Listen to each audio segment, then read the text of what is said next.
Hello Blue Jays, and welcome back to The Rant. This show highlights activities, students, staff, and organizations at Bonneville for All High School. Let's check out what's been happening lately. The construction class began work on their house. We sent Jack Herman to see how it's progressing. On November 20th, I visited the house being constructed by the students of the construction technology class. The students working on the house are doing it in order to learn more about the exterior and interior of a house. From concrete foundations, flooring, windows, and insulation, to electrical, drywall, cabinets, and landscape, these students in white helmets tried to understand the system of house building. The construction technology class is overseen by Mr. Hammis and is available to juniors and seniors, but you need to have taken Woods 1. Cole Nicholson was asked about his thoughts on the project.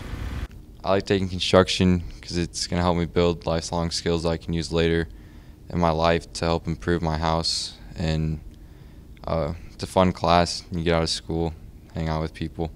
This has been Jack Herman reporting for The Rant. Students had the opportunity to check out some career paths. Kaylin Miller was on hand. On Friday, November 22nd, Bondurant Farrar hosted a career fair where all students had the opportunity to go to during the first 4 periods of their day. The career fair contained many booths representing over 30 businesses. Students had a chance to learn about many jobs and the schooling required for those careers that some may be interested in someday.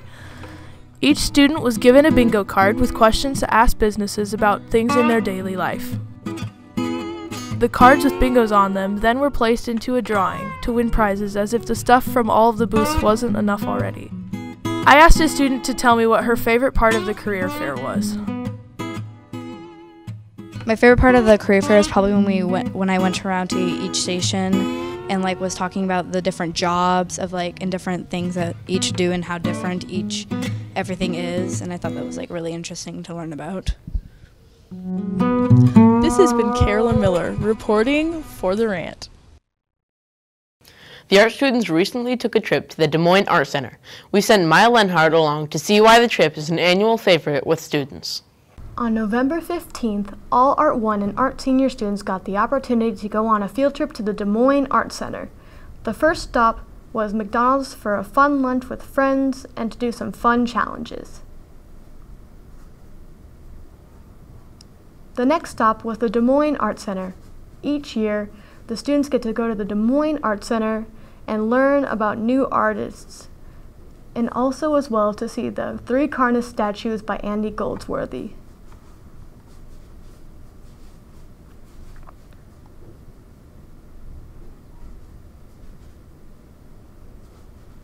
The last stop was the Papa John's Sculpture Park, where the students got to look at the statues in the park and learn about their creators. Being at the art center was very fun. I would totally recommend everybody going, honestly, because it was so much fun seeing all of the artists and the paintings, because they have such a beautiful flow with the art center. There is so much more to see there, so I don't really want to spoil the rest if you ever want to go. Overall, the trip was a big success and the students got to have a lot of fun. This has been Maya Lenhart reporting for The Rant. Winter is nearly here. Along with it comes a handful of new sports. Bridget Johnson is here with a preview of what's to come.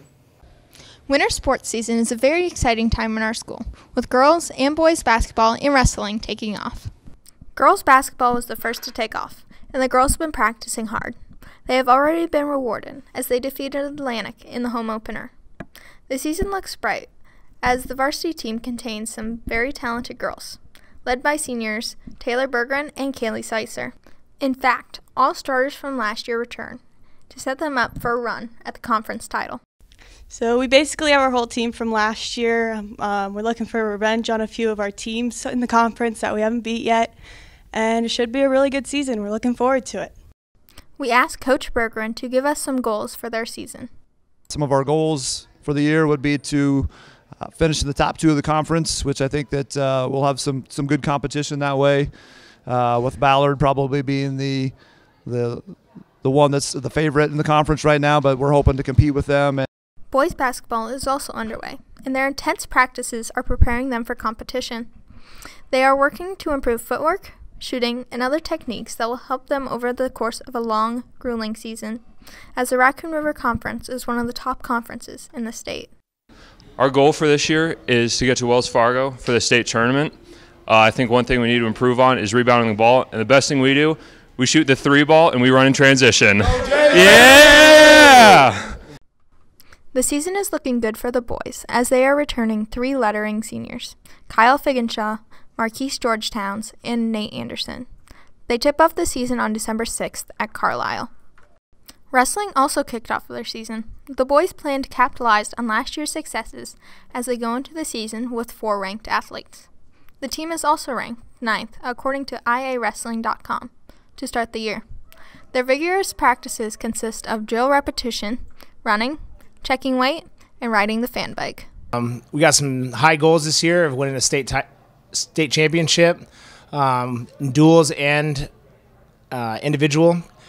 We're looking to get my first individual state champion as well, with 4 guys ranked going into the season. We're looking to get more of those guys down to state so we have that opportunity to win the individual title.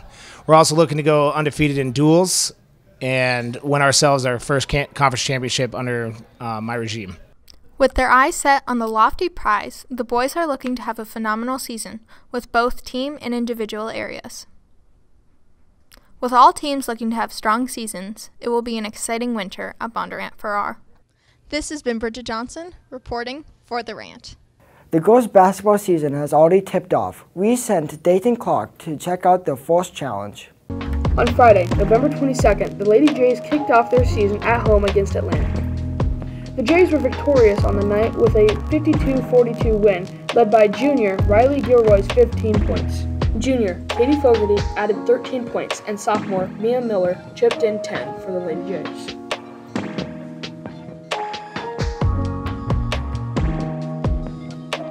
The Jays also battled hard defensively, holding Atlantic to only 7 made baskets on the night.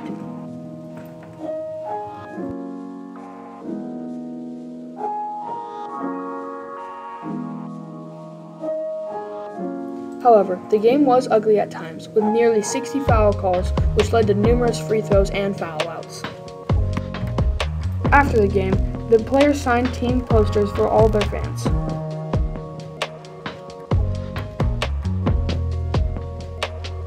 This has been Dayton Clark reporting for The Rant. Now it's time for Jaywalking. Hallie Shipley quizzed teachers to see if they are up to date on the latest slang. Hi, this is Hallie Shipley working with The Rant. Welcome to Jaywalking. We're going to jaywalk across the street right quick and head to Mr. Liston's class to see what teachers really know about modern day slang. I'm with Mr. Liston and we're going to have him guess what the meaning of hold my hoops is. Well, I don't think I need a guess, Haley. I know what it is. It's when someone's wearing some hoop earrings and they're getting too heavy on the earlobes and then they're like, hey, hold my hoops.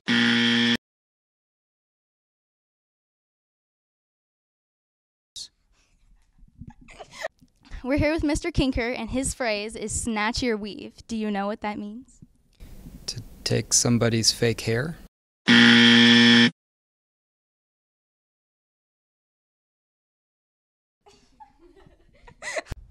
Now we're here with Mr. Vandahar. Mr. Vandahar's word is dizzy. Can you tell me what dizzy means? I believe if it's slang, it stands for D's knees, which means if you can see your knees, that's pretty cool.